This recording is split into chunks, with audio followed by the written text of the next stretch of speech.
What is going on, guys? Starting to Skull Out 2001 here, bringing you another GTA 5 video for you guys today. And today I'm going to be taking a look at another armored vehicle, and that vehicle is the Galavanter Armored Baller LE.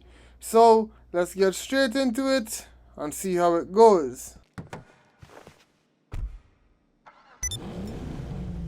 First things first, let's talk about what this vehicle is based off of. This vehicle is primarily based off of three different vehicles: the Range Rover Evoque, the Range Rover Sport, and the Range Rover Sentinel. And in my opinion, all three of these vehicles look extremely similar to one another. There is almost no difference.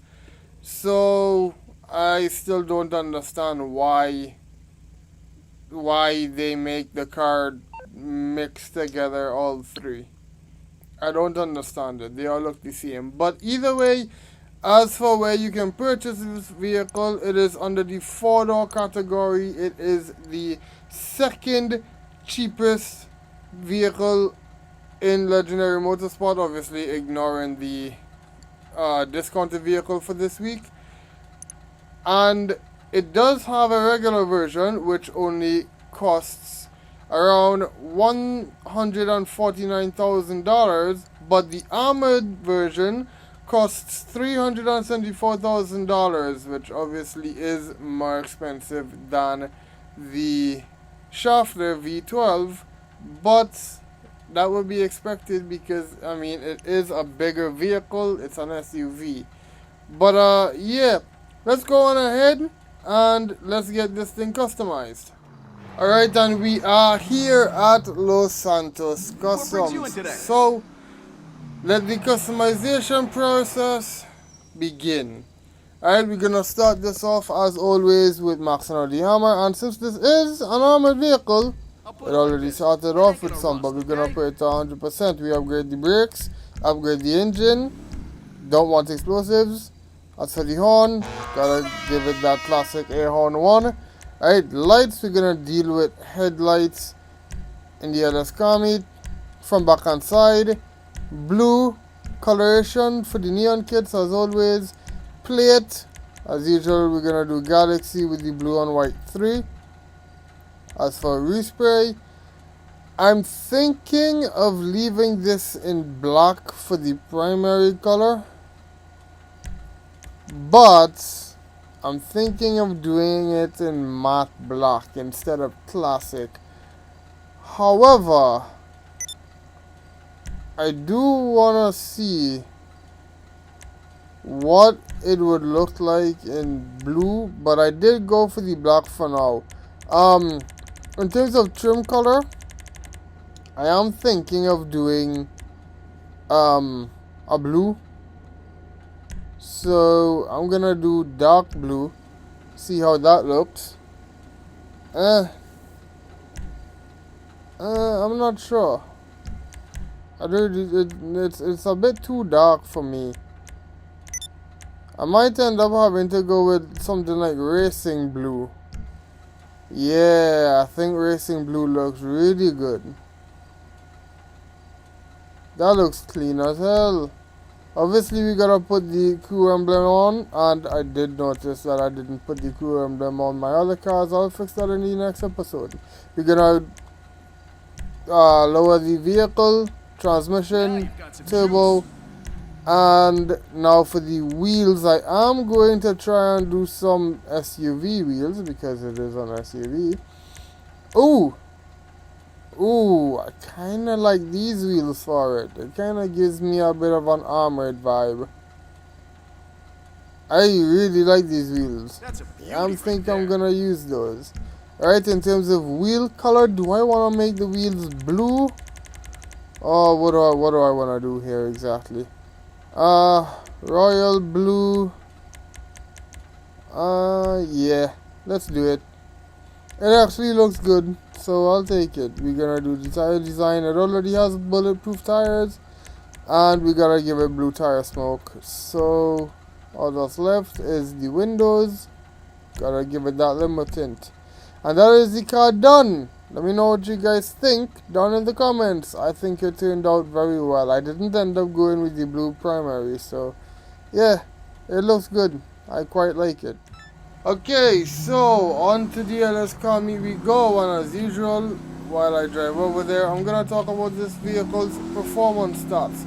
So, in terms of the top speed, this vehicle can reach up to 108 miles per hour or 174 kilometers per hour, which is actually slower than the Shafter V12, which means the Shafter V12 is still the fastest vehicle that I own on this character. As for the drivetrain, it is an all-wheel drive, which makes it a dream to handle. Does give a little bit of trouble on the turns though. In terms of the weight, it comes in at 2,275 kg or 5,015 pounds, which is not too bad for SUV actually. In terms of the braking, it is not good. It does take a very decent amount of time to brake. In terms of the acceleration, in my opinion, I think it takes a while to kick in, but once it does, I'd say it's pretty good. And again, the handling, it is a bit finicky on the turns at times, but I do still think that the all-wheel drive does help it out a lot. And as you saw there, the braking, it did take a while to actually brake and stop fully, so yeah. But with all that said, that is really all there is to the performance stats. Yeah, I'll be getting into the other stats later, so into the LS Commie we go.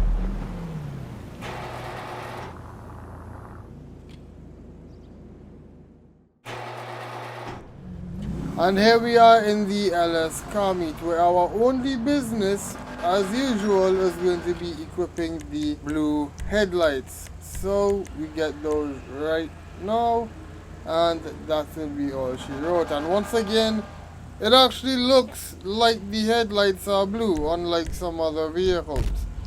But anyway, that's that. We're done here.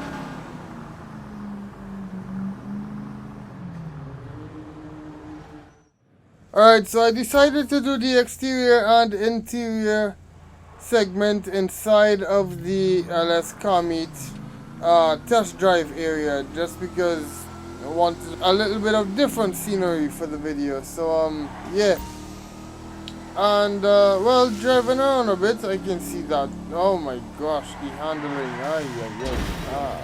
I mean, that part of the area was wet, so maybe that played a part in that crash. But anyway, the interior looks really good. It's actually quite generic for an SUV. Obviously this is a 4-door vehicle, so it does have 2 seats in the back. I do like the way the door looks with the trim colors. I really like this interior. It looks clean. I like the way the buttons for the windows look, unlike the Shafter V12.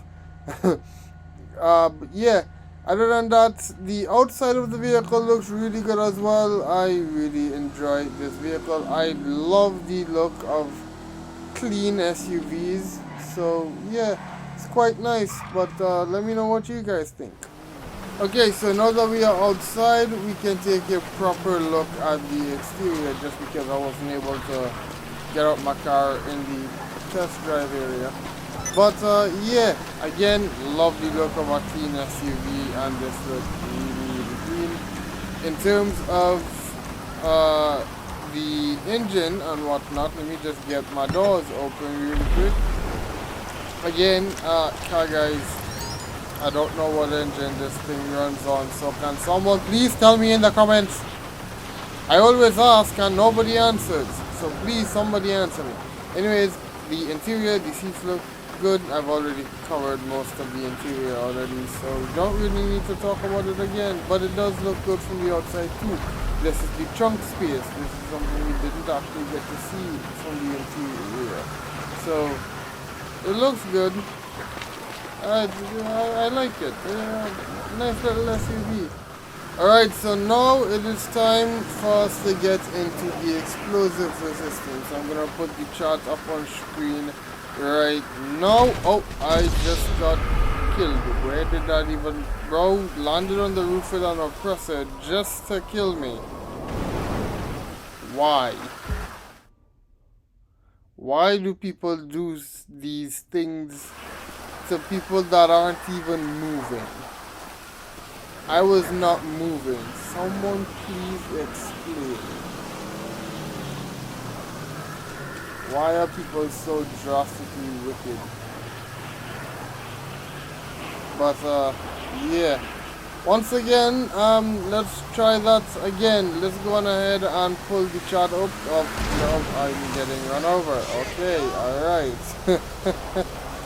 Well, someone ran me over and then drove away. Anyway, once again, we pulled the chart up, and this vehicle can take up to 2 homing launchers, any homing launcher in the game, 2 RPG grenades, sticky bombs, and other handheld explosives, 4 shots from a explosive round heavy sniper Mark II, and it dies from 1 tank cannon and 1 anti-aircraft trailer shot. So the armor on this is not great at all, but it does have a secret feature that allows it to beat the Armored Shafter V12. So we can go on ahead and check that feature out right as soon as I get back into my car.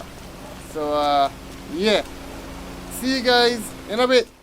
Alright, so here we are in my agency, so you guys know what this means.